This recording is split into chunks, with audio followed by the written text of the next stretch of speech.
Thank you so much.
All right.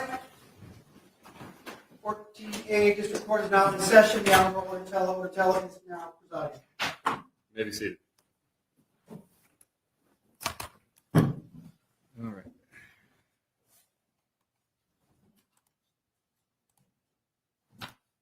Send that.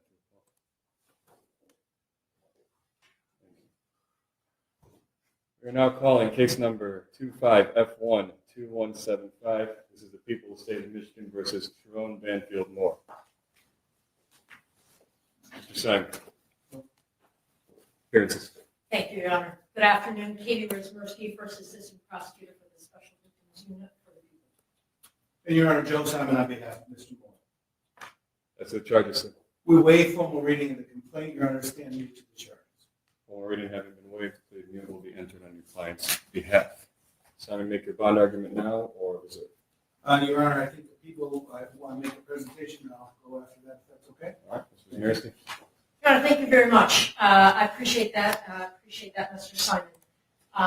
And thank you for the opportunity to be heard. As the court is well aware, this is not a series of offenses in Michigan that allow you to deny bond. We're certainly not asking for that.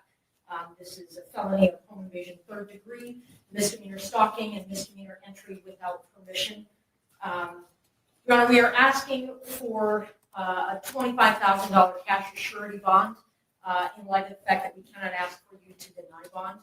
I get that he is a man of means, and so this is a bit of a nominal monetary ask, but quite frankly, it would be an ask that I would make for any defendant charged with these offenses before you. So what strikes me as perhaps more important in this scenario are conditions that I would like to ask for, because of course, as you know, Your Honor, you're tasked with trying to make sure that he reappears, but also the safety of the public and this victim in particular. So, Judge, in addition to an ask for a $25,000 cash or surety, we are asking, should he post that, should you impose that, we are asking that you order that he undergo a mental health evaluation. We are asking that you order him to submit to a GPS tether and that there be a no-go to this victim's residence or place of employment. Ask that you order that there be no contact with her whatsoever in any means, any fashion, direct or indirect, that there be no stalking behavior of any kind, that he be ordered to surrender any and all weapons, further that he be ordered to surrender his passport. Judge, the reason, Your Honor, the reason we make those requests is in light of the factual scenario that gives rise to these charges. My best understanding from a thorough review of the police report and as much body-worn camera as I've had an opportunity to review is that I understand that our victim broke up. They had an intimate relationship for a number of years, defendant and victim, that our victim broke up with this defendant on Monday morning early, that there continued to be defendant making numerous phone calls and sending numerous texts from that time moving forward that she did not answer, did not respond to, did not want. That eventually she presented herself to the University of Michigan, cooperated in some form of investigation there. As we all now know, defendant was at some point on Wednesday afternoon fired from his employment He then, at some point soon thereafter, came to her apartment in the address that is alleged in the complaint, barged his way into that apartment, immediately then proceeded to a kitchen drawer, grabbed several butter knives and a pair of kitchen scissors, and began to threaten his own life. I'm going to kill myself. I'm going to make you watch. My blood is on your hands. You ruined my life. And a series of very, very threatening, intimidating, terrifying, quite frankly, statements and behaviors there in that apartment. It was only then, Your Honor, when the victim, she called her attorney and then at some point indicated she was going to call the police, and then he left. And so, Your Honor, while I understand that there isn't evidence to suggest that he directly threatened the victim with any of those implements that I've indicated, the totality of the behavior is highly threatening and highly intimidating. She was terrorized, Your Honor. And in light of the totality of all of those circumstances, we consider the defendant to be a risk to public safety, a risk to this victim, and it is for those reasons that we are asking for those specific conditions. I'm more than happy to answer any other questions that the court may have or give you further information. I appreciate the opportunity. Thank you, Judge. Mr. Simon has the bond. Your Honor, let me start at the end where the people ended. In terms of risk to public safety, my client's 39 years old with zero prior criminal history, zero prior contact with the criminal justice system in any fashion. The threat to public safety argument by these charges, maybe that's the point, but there's no evidence to suggest that he's a threat to public safety. The next thing is that the people referenced the court rule that I want to come back to, that you can't deny bond in a situation like this, and they referenced something else that I want to come back to, which is the fact that they reviewed thoroughly the police report, and they reviewed thoroughly the body cam. I've had none of that opportunity. And that's too early for that in the proceedings, so when people come here and make factual representations, although I trust Ms. Mirsky very much as an officer of the court, I have no ability to respond to those factual representations. So here's what I'm going to ask the court. The monetary bond component, the two considerations by court rule are, my client will appear, let me speak to that. He's got a home here. His family is here. He's got ties to our community. He's retained the local council here. Second thing is that my client is not otherwise a danger to the public or danger to the complainant. There are other, that is why monetary components are requested, but there are other measures to address them. For example, the request for a GPS tether, that was an expected request. My client will gladly comply with that request. The second thing is my client having no contact. Certainly, we have no objection to that order, and my client would be at his own peril if he were to violate that. His bond would be summarily revoked. In terms of surrendering the transport of passport, Your Honor, there's no really indication that he is a flight risk. My client has those established ties that I talked about. But in addition to that, Your Honor, he would have an order from the court like everyone else does. There would be no leaving the state or the country without permission of the court, and he would certainly abide by that. Your Honor, with respect to the request for a mental health evaluation, I will represent a few things that are my understanding, again, without being privileged to have reviewed discovery. My understanding is that following his arrest, my client was taken to the St. Joseph Mercy Health System for an evaluation, a mental health evaluation. My understanding is following that evaluation, he was not turned over for a commitment, but instead turned back over to law enforcement for lodging. That's where he's been in the Washtenaw County Jail since. I can also tell the court that the Community Mental Health Department saw my client yesterday for an evaluation as well without any further recommendation. If you make that a condition of bond, I can tell the court that getting a mental health evaluation, he will absolutely comply and follow any aftercare recommendation. Lastly, Your Honor, with respect to the bond amount. I just forgot to speak about weapons. He has no weapons, but he'll surrender. If you order that he surrender any weapons that he doesn't have, he'll be glad to comply with that condition. With respect to the bond amount, Your Honor, in a case like this, with charges like this, in a normal circumstance, we'd be requesting a personal recognizance bond and frankly expecting the court to order it. We all know this is not our ordinary circumstance. It's not an insignificant amount of money to anyone.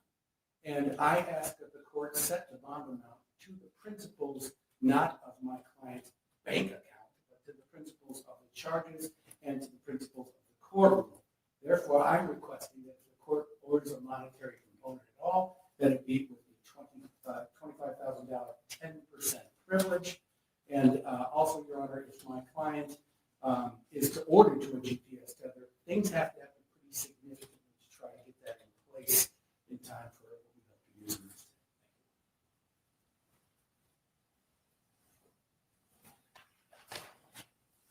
Mr. Moore, could you state your name, please? Sherrone Moore.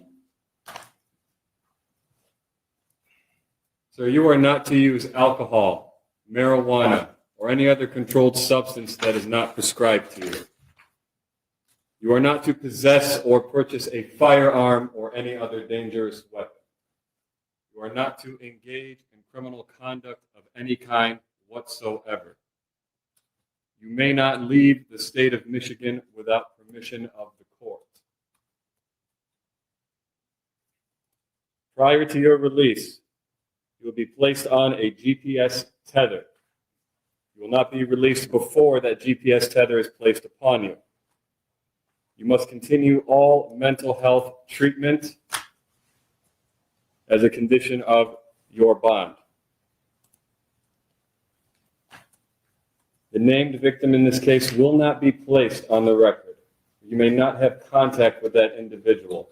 That means no calling, no writing, no video chatting, no texting, no emailing, or any other form of contact the human mind can possibly fathom. No one in the world thinks that this person is going to reach out to you. Should they do so, and again, no one thinks that they're going to, you may not reply in any form or fashion. The named victim's address will not be placed on the record. You may not go to that location for any reason whatsoever. Are we understood on the no contact and no go to, sir? Yes, Your Honor. If you have any questions about that, you have a good attorney, simply ask them. You understand? Yes, Your Honor.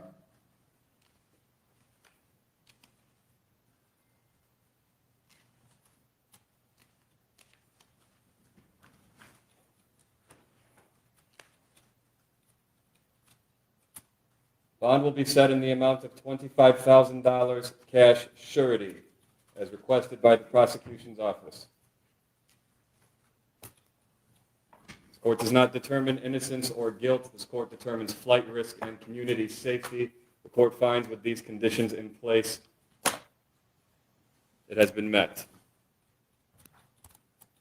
Mr. Simon, we are setting probable cause conference at this time for January 8th due to the holidays and scheduling. Is that a good court date for you? Your Honor, my client will waive his right to have that next court appearance within 14 days. I discussed that with him. I also tried to coordinate calendars with Mr. Smirsky.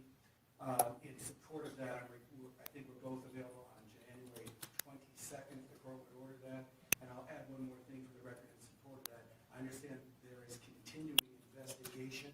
So in addition to the discovery I don't yet have, there may be even more. So it will be January 26th, 2020.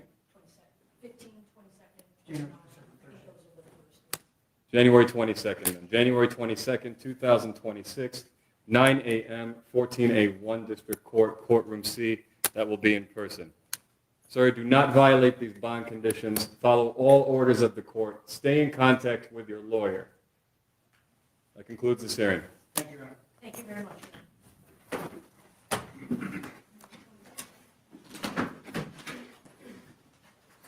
All right, we're off record. We're going to give 10 minutes for everyone. Court's going to take a recess. All rise, please.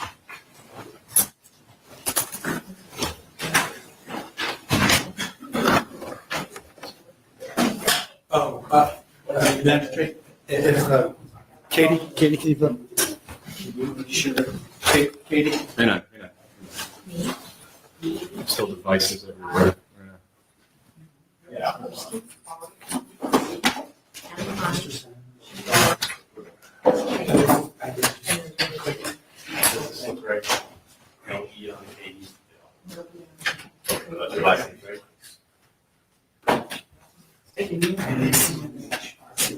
I represent the people of the state.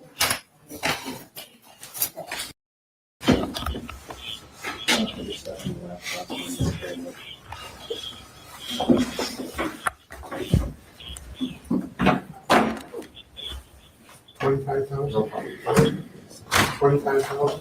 Cash security is 10%. All this for me? Ta-da. Scotty, do me a favor. Put that in your right ear. I dialed in case they come to us. Okay, Take a step back for a second, though. I got it. Hold on, make sure.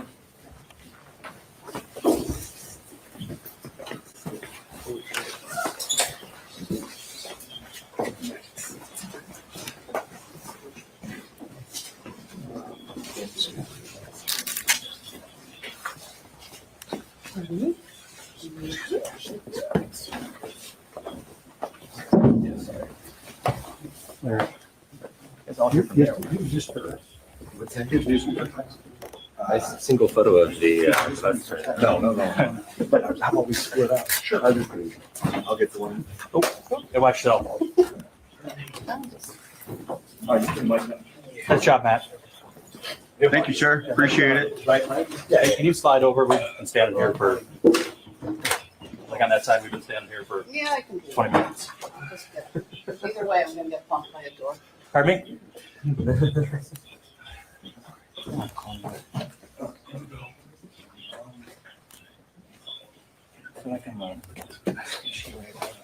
High school photo, just bending my knee. work on your sorority spot, man. Yeah. They must have strong ass thighs. What Yeah.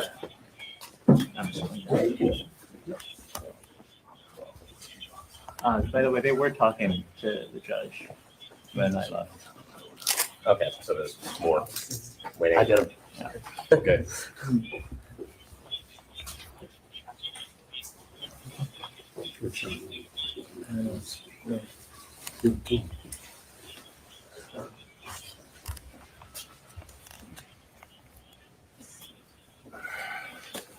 Well, I'll go to Will Wright.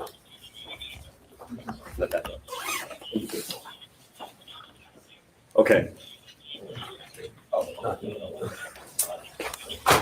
Okay. Mr. Simon, Yes, do you know if Sherrone Moore will be posting bond today? I expect that. Do you know where he's going to be able to stay after this? Is he going to be able to go home? I'm just gonna not answer that question, but he'll be in the community. Tell us about this. What's the mood of your client right now? Listen, that is something that I will also not comment on, but I will say you heard that there was a condition of bond for him to have mental health counseling, and we expect that too. Okay? Do you have any comments on the allegations? None. And I said in court, I've not seen a police report. I've not seen any other discovery. It would be irresponsible to comment, so I won't. How's he doing mentally? Is he staying? Yeah. So again, not going to come on it. Thank you very much, but I do need to get through you guys. Thank you. Here's Channel 4. Pardon me. Pardon me.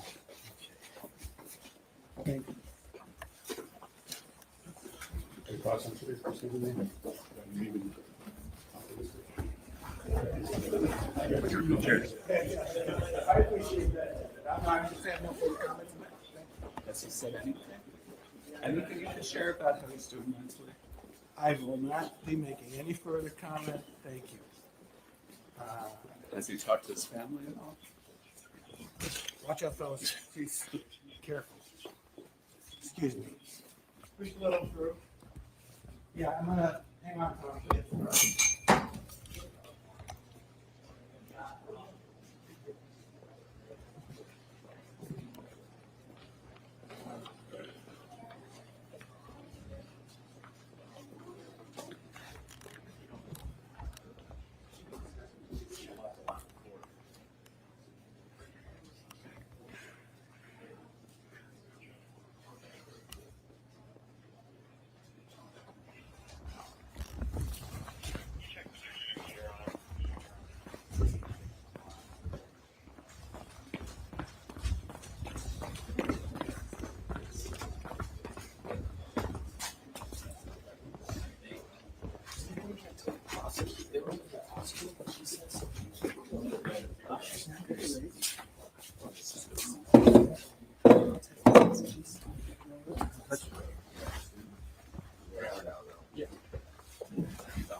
I saw you took pictures of her already.